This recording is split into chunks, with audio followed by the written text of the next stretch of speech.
മിതി, എനിക്ക് നിന്നോടൊരു കാര്യം. വേണ്ട അനിരുദ്ധേട്ടാ, എനിക്കറിയാം എന്നോടെന്താ ചോദിക്കാൻ വരണേന്ന്. എൻ്റെ അകൽച്ചയ്ക്കുള്ള കാരണം എന്താണെന്നല്ല. ദേവു പറഞ്ഞ പോലെ ഞാൻ എത്രയാന്ന് വെച്ചാൽ എന്നെ തന്നെ പറ്റിക്കുക. ഒരിക്കലും എൻ്റെ മനസ്സിന് അനിരുദ്ധേട്ടനോടുള്ള ഇഷ്ടം ഒരു തരി പോലും കുറഞ്ഞിട്ടില്ല. ഞാൻ അനിരുദ്ധേട്ടനെ എന്നിൽ നിന്ന് അകറ്റാൻ വേണ്ടി എന്തൊക്കെ ചെയ്തു. എന്നിട്ടും എൻ്റെ പിറകെ വരെയല്ലേ ചെയ്തത്. ഒരിക്കൽ പോലും എന്നെ കുറ്റപ്പെടുത്തിയിട്ടില്ല. അങ്ങനെയുള്ള ഈ മനസ്സ് കണ്ടില്ല എന്ന് വയ്ക്കാൻ എനിക്ക് പറ്റില്ല. സത്യത്തിൽ അപ്പച്ചി പറഞ്ഞിട്ടാ എല്ലാം ഞാൻ ചെയ്തത്. അറിയാം, അന്ന് നിനക്ക് വേണ്ടി ഈ കോളേജിൽ അഡ്മിഷൻ എടുക്കാൻ വന്നപ്പോൾ തന്നെ അച്ഛനെല്ലാം എന്നോട് പറഞ്ഞതാ. നമ്മൾ തമ്മിൽ ഒന്നിച്ചാൽ എൻ്റെ അമ്മ നമ്മളെ വിട്ട് പോകുമെന്ന് പറഞ്ഞില്ലേ? അമ്മ പറഞ്ഞതൊക്കെ നീ വിശ്വസിച്ചോ? നീ ഇത്ര പാവമായി പോയല്ലോ എൻ്റെ മോളെ. അത് പിന്നെ കുഞ്ഞിലെ അച്ഛൻ എന്നെ അമ്മയെ ഉപേക്ഷിച്ച് പോയതുകൊണ്ട് പാരൻസ് കൂടില്ലാത്തതിൻ്റെ വിഷമം എനിക്ക് നന്നായിട്ടറിയാം. ഞാൻ അമ്മയും ഒരുപാട് അനുഭവിച്ചത്. അങ്ങനെ ഒരു ഗതികേട് അനിരുദ്ധേട്ടനെ വരെ എടുത്തെന്ന് വിചാരിച്ചു. ഞാൻ കാരണം അനിരുദ്ധേട്ടൻ്റെ അമ്മ.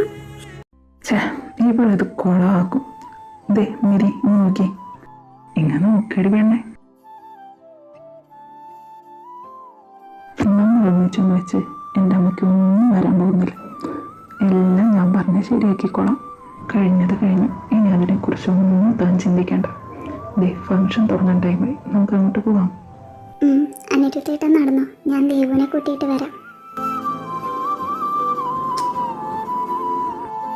ഇതിപ്പോ എന്താ ഉണ്ടായേ?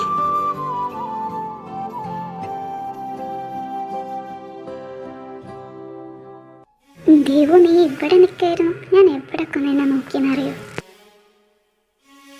എടി, നീ കരയുവാണോ? എന്താ കാര്യം? കടുവ എവിടെ പോയി? അങ്ങേരി നിന്നെ വല്ല ചീത്തയും പറഞ്ഞു? ഏയ് ഇല്ല, അങ്ങനെയൊന്നുമില്ല. എനിക്ക് കുഴപ്പമൊന്നുമില്ല. ഒന്നും ഇല്ല എന്നൊന്നും നീ പറയണ്ട. എന്തോ പറ്റിയിട്ടുണ്ട്. ഇപ്പം പറയാൻ പറ്റില്ലെങ്കിൽ വേണ്ട. പിന്നീട് എപ്പോഴേലും നീ എൻ്റെ അടുത്തത് വന്ന് പറയണം, കേട്ടല്ലോ?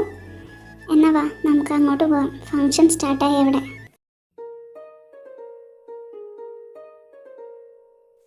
എൻ്റെ വെഡിങ് റിസപ്ഷന് വന്ന എല്ലാവർക്കും ഒത്തിരി താങ്ക്സ്. ഞാൻ എൻ്റെ ബെസ്റ്റ് ഫ്രണ്ടിൻ്റെ അടുത്ത് ഒരു ഗിഫ്റ്റ് ചോദിക്കാൻ പോവാം. ഞാനിത് ചോദിക്കുമ്പോൾ അവൻ എൻ്റെ അടുത്ത് പഞ്ഞിക്കിടുമെന്ന് എനിക്കറിയില്ല. എന്നാലും ഞാൻ ചോദിക്കുവാണ്. എഡ്ബി മോനെ, നിൻ്റെ ഒരു പാട്ട് കോളേജിൽ വെച്ച് കേട്ട് മറന്നതാ. അതിൽ പിന്നെ ഇന്ന് വരെ ആ ശബ്ദം ഒന്നും കേൾക്കാൻ പറ്റിയിട്ടില്ല. പ്ലീസ്, പറ്റില്ല എന്ന് മാത്രം പറയരുത്. ഓ, നശിപ്പിച്ച്. ഇവനിത് എന്ത് പണിയാണ് കാണിച്ചത്? ഞാനൊന്നും പാടില്ല. ഞാൻ ഒട്ടും പ്രിപ്പയർഡ് അല്ല. എടാ, ഇനി നല്ലൊരു ദിവസമായിട്ട് നീ മുടക്കാൻ നിൽക്കണ്ട. നീ എന്നൊക്കെ ഒരു പാടടാ പ്ലീസ്. അവൻ്റെ ഒരു ആഗ്രഹമല്ലേ, നീ കണ്ണു കൂട്ടി അങ്ങ് പാട്.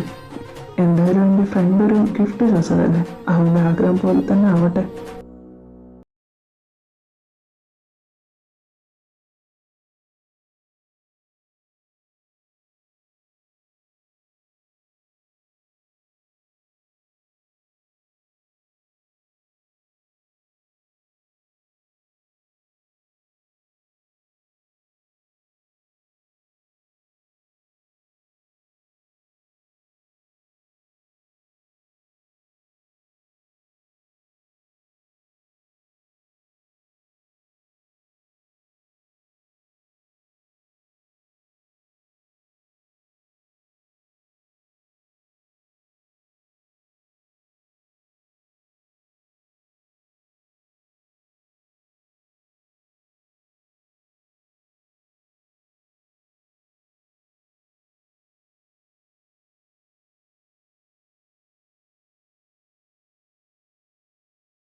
ദേവു, നിനക്കെന്താ പറ്റി?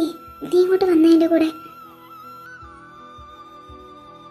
എന്താ കാര്യം? എല്ലാം നീ എന്നോട് പറഞ്ഞു. ഞാൻ പറയാം. നീ ഹഗ് ചെയ്തപ്പോൾ കടുവ നിന്നെ ചീത്ത പറഞ്ഞോ? ഇല്ല, കടുവ ഒന്നും പറയാതെ പോയി. അത് കൊള്ളാം. അങ്ങേരൊന്നും പറയാത്തോണ്ടാണോ നീ കിടന്ന് കരയുന്നേ?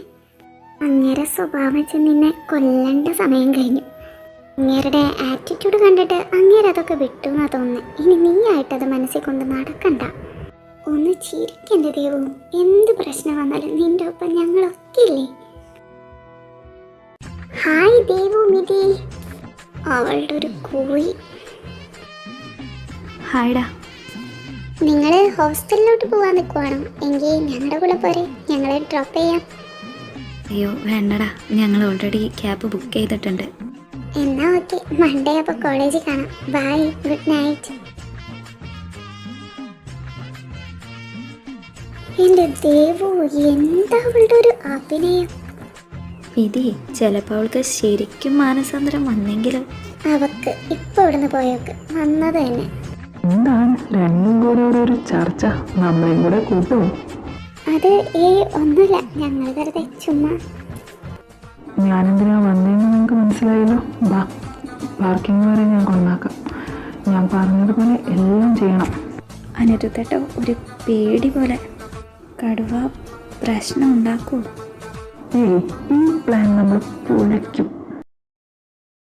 ഇന്നത്തെ ഫംഗ്ഷൻ അടിപൊളിയായിരുന്നല്ലേ? ക്ലാസ്സിലുള്ളവരായിട്ടുള്ള തല്ലൊക്കെ തീർന്നപ്പോൾ തന്നെ പകുതി സമാധാനം. ദേവുവിനെയും ഇതിനെയൊക്കെ നിനക്കിപ്പോൾ വലിയ കാര്യമാണല്ലോ. കാര്യം അത് ഞാൻ ഇപ്പൊ കാണിച്ചു തരാം. എടി, നീ ഇതാരെയാ വിളിക്കാൻ പോകുന്നേ? എൻ്റെ പൊന്നാരെ ചേച്ചിയായ ക്ലാരയെ.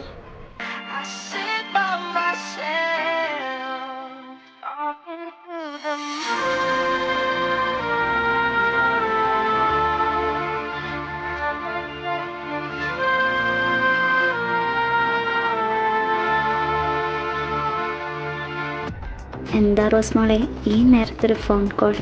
അവിടെയെല്ലാം ഓക്കെ അല്ലേ? ചേച്ചി, എനിക്ക് മടുത്തു. ചേച്ചി പറഞ്ഞ പോലെ തന്നെ ഞാൻ അവരുടെ അടുത്ത് നന്നായി തന്നെ ഇടപെടുന്നേ. പക്ഷെ എനിക്കെന്തോ ഇപ്പം അതൊന്നും പറ്റാത്ത പോലെ. ഞാൻ ദേവുവിനെ ഒട്ടും മാറ്റുമില്ല. അവൾ ഇച്ഛൻ്റെ പുറകെ തന്നെ ശല്യം ചെയ്തുകൊണ്ട് നടക്കുക. What about എപ്പിൻ? അവനവളെ ശല്യമാണോ? എനിക്കതറിഞ്ഞാൽ മതി. ശല്യമാണോന്നോ? ഇച്ചാന് ഇറിറ്റേറ്റ് ചെയ്തുകൊണ്ടിരിക്കുക അവള്. അത്രയും ശല്യമാണ്. ഈ ചേച്ചി ഒന്നിങ്ങ് വന്നാൽ മതി. ചായ നമ്മളെ ഫാമിലി ആയിട്ട് അംഗീകരിച്ചെങ്കിൽ ആ അധികാരത്തിൽ പോയി അവളുമാരുടെ അടുത്ത് സംസാരിക്കരുത്. ഇത് അതുമില്ല. ഗ്രാനി അവനെ കൊച്ചുമോനായി അംഗീകരിക്കുന്നത് വരെ അവൻ നമ്മളെ ഫാമിലിയായി കണക്കാക്കില്ല. എന്തായാലും ഞാൻ വരട്ടെ. ഇതാണ് മോളെ ദേവു, നിന്റെ എപ്പിൻ സാറിന്റെ വീട്. ആ, ഇത് കൊള്ളാലോ.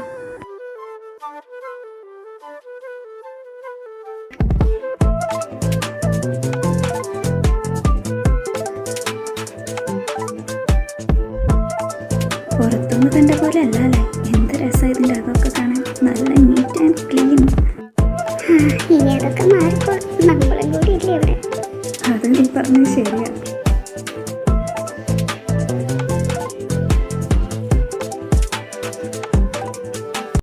ഇതാണ് എൻ്റെ റൂം. ഇവിടുന്ന് നേരെ പോയാൽ കാണുന്നത് കടുവയുടെ റൂം. അതിൻ്റെ തൊട്ടപ്പുറത്തെ റൂമാണ് നിൻ്റെ.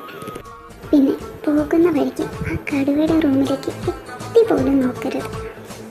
നിന്റെ റൂമിലേക്ക് പോകുക, കിടന്നുറങ്ങുക. മനസ്സിലായല്ലോ ദേവു?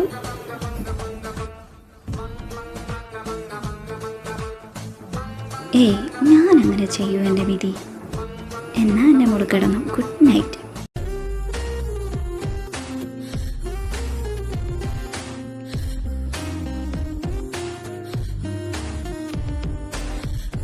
എൻ്റെയും കടുവയുടെയും റൂം ഇത്രയും അടുത്താണോ? നാളെ തന്നെ കടുവയെ കണ്ട് സോറിയൊക്കെ ചോദിക്കാം. എന്തായാലും കടുവ വരുന്നതിന് മുമ്പ് പോയി കിടന്നുറങ്ങാം, അതാ നല്ലത്. ഓ എൻ്റെ ഈശ്വര, ഉറക്കം വരുന്നില്ലല്ലോ കിടന്നിട്ട്. എക്സൈറ്റ്മെൻറ്റ് മുത്തട്ടാണോ? കടുവയുടെ റൂമൊന്ന് പോയി നോക്കിയാലോ? കുഴപ്പമാവോ? ഏയ്, എന്ത് കുഴപ്പം? എന്തായാലും അവർ വരാൻ കുറച്ചുകൂടെ ലേറ്റ് ആവുമായിരിക്കും. ഒന്ന് പോയി നോക്കി കളയാം.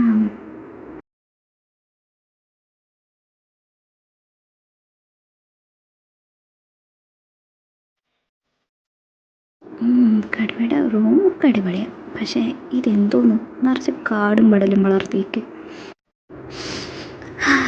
ഒരു പ്രത്യേക മണം ഈ റൂമിന്. ഇനി അധികം നേരം നിന്നാൽ ശരിയാവില്ല. പോയേക്കാം.